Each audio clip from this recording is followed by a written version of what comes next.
The New York Knicks have officially signed Josh Hart to a 4-year contract extension, locking him up through the 2027-2028 season. Good contract? Let's talk about it.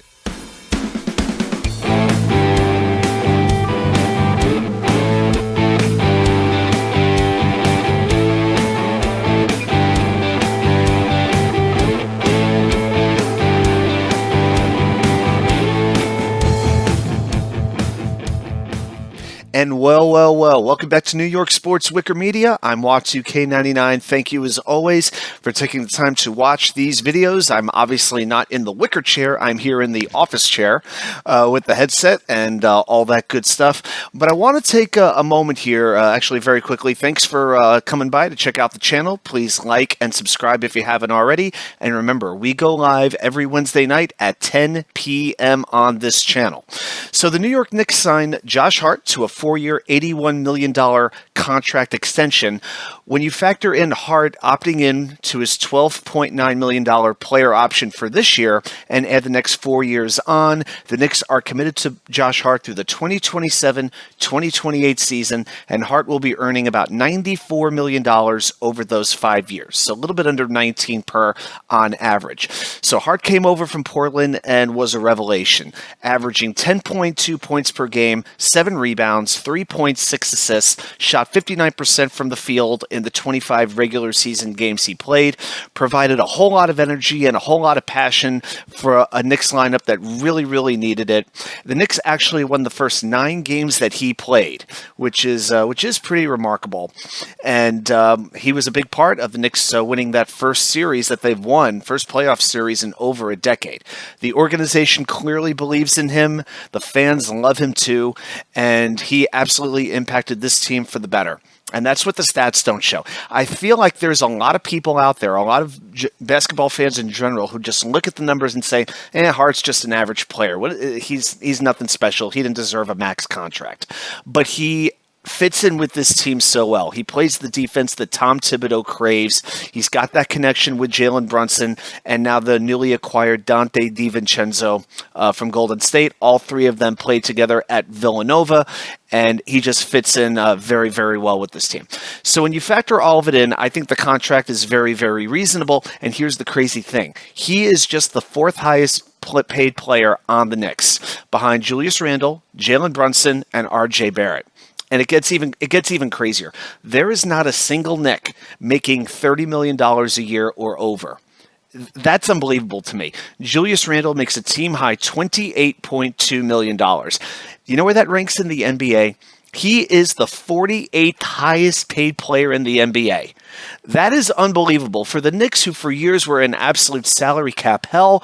There were, people would talk the Knicks are never going to get under the cap and all of this. And some people love Randle, some people hate him. That's not the point. He is a good player. He is an all-star. And even then, he is the 48th highest paid player in the NBA and the highest paid player on the Knicks. Just unbelievable.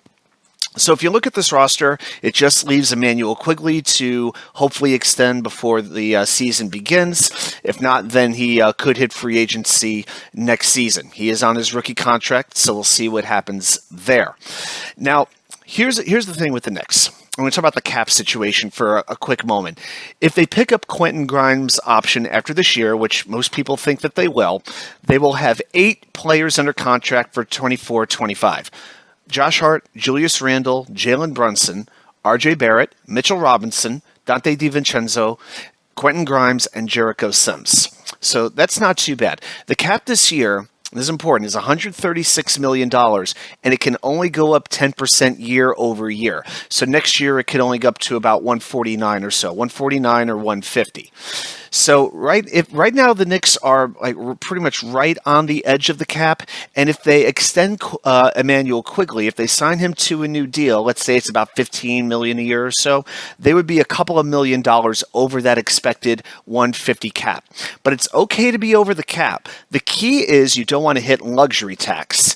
Now the luxury tax is typically about $30 million more.